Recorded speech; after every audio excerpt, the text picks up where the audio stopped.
When the first Dying Light came out, it was beloved by the gaming community. 7 years later and we finally have a sequel.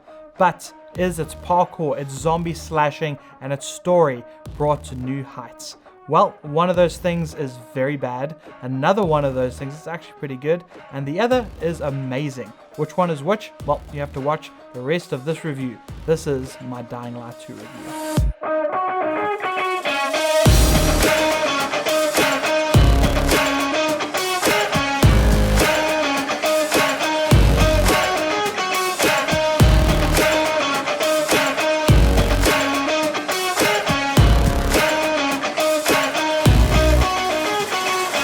What's up guys, welcome to That Freaking Geek, and this is your first time watching.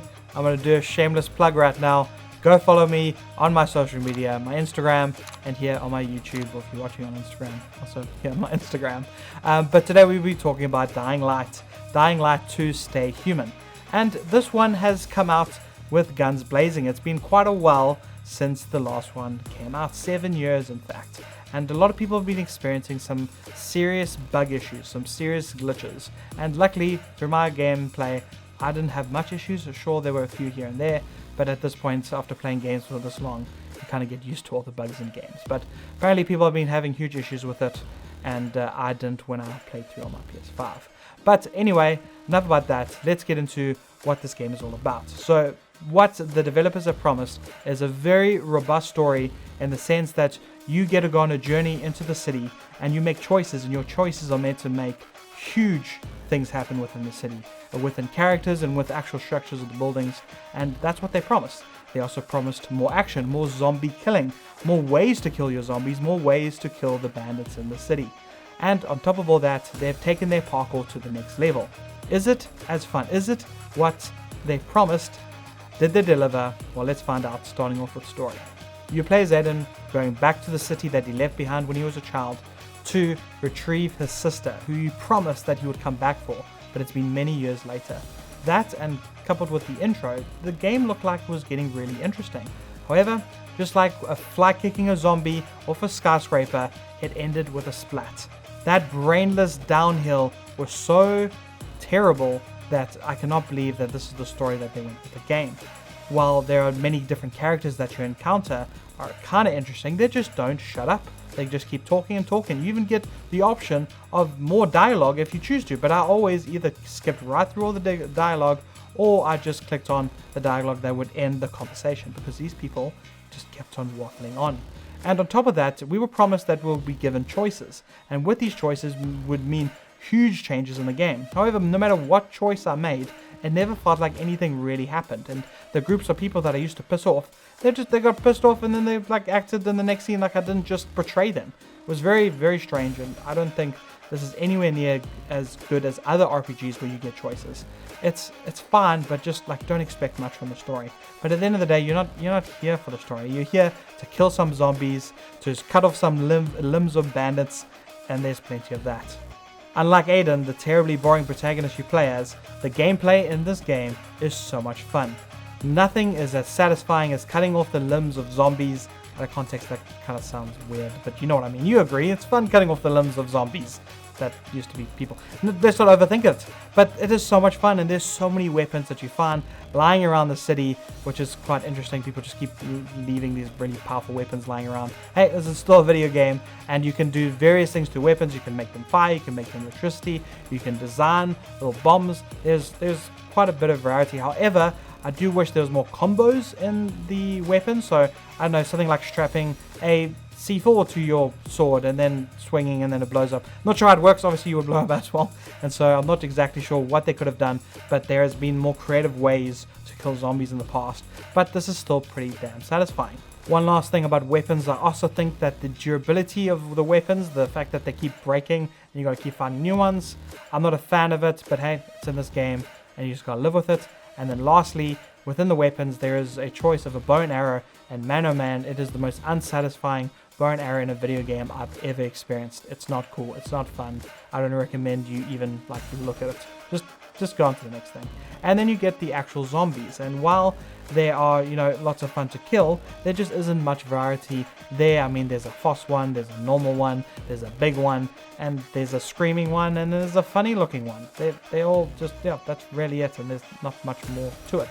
And the bandits themselves, while they're quite fun as you parry them, and then when you stun them, you're able to like fly kick the other guy next to him and jump over them. It is a lot of fun, but at the same time, the bandits, the people that you kill, are not that clever. They're just as brainless as the zombies. And so when it comes to the actual like AI in the game, not the best, but still killing that AI is still a hell of a lot of fun. And just like I said before, there is a lot of dialogue, and while that dialogue is going on, you just want to go right back into the game, and that speaks volumes about what it is. I will say one more thing about the gameplay is that you can kind of find this gear to put on, this clothes to put on. It's meant to give you more of a, you know, a boost, but I felt nothing every time when I put on new gear, so I don't know what was going on there. But I will say the game is lots of fun, and the most fun, the most spectacular part about it is absolutely the parkour. They've made a fantastic world here in the sense that you consistently find yourself parkouring around the city in a spectacular fashion. And while yes, it's not the best looking game, especially when you put into performance mode, it looks really blurry in 1080p 60 frames. You can choose resolution mode, however it doesn't look great. You do get some moments, and I do wish there was a photo mode to capture those moments. However, it is a decent looking game, but don't expect anything too wow. Thankfully, the parkour system is absolutely fantastic in this game. While you start off a bit basic in the beginning, by the end you are so nimble, so acrobatic, that you're running along walls, that you're grappling from building to building, you're soaring through the skies in your glider, you're sliding underneath stuff. It is like, there is so much fun. Parkour, this game, that's what you play it for. You're playing it for the parkour, and you're not going to be disappointed in it. Before I end off, I just have these last few thoughts. The stay human meter, this basically is that you were kind of infected in the beginning, and you have to make sure that you consistently stay in the light so that you don't turn into a zombie. You are given various ways to, you know, stay human, as the name suggests, by going into UV lights, or this inhaler thing that somehow gives you UV lights, and also mushrooms that give you UV lights. Don't overthink it, but you get all those things so that when you're running around in the dark, it's meant to make it feel more intense, that you're like, you have to get to some sort of UV light source before it runs out. However, there was just like so many opportunities to see these lights, and those mushrooms are quite, you know, everywhere. It never really felt too intense to me. However, if it was quite like limiting, I think it might have made the game, like it would have made the game a little irritating. So, I mean, it's a nice feature. I just don't think it's a huge win at the end of the day. And then the other thing is that the side quests, I will say that the quality of the side quests are up there with the main story. Like when you play a side quest, like you don't really feel like you're playing like lesser missions, and that's quite cool. However, I didn't play a lot of them because the dialogue, just like in the main story, was like non-stop, and I just like I couldn't do it. I just want to, you know, I wanted to kill zombies, I wanted to parkour. That's what I'm here for. I didn't care about your cat that went missing. Like, go find it yourself. Honestly, I'm not your bloody cat fetcher. Anyway, but yeah, those are my just quick thoughts before I end off. So, should you play Dying Light 2? Well, if you don't care much about story, then you might be in for an absolute treat, because while the story is pretty bad, the action is so much fun. The killing of zombies, the killing of bandits has never been better in a zombie first-person game. And on top of all that, the parkour is so robust. There's so much more detail to the parkour, from the animations to the different ways that you can parkour around the city. It is so much fun. However, the story itself, I love story-driven experiences. However, this story was driven into a wreck that is a lot of fun to be in. I hope you enjoyed this video. I'll see you on the next one. Cheers.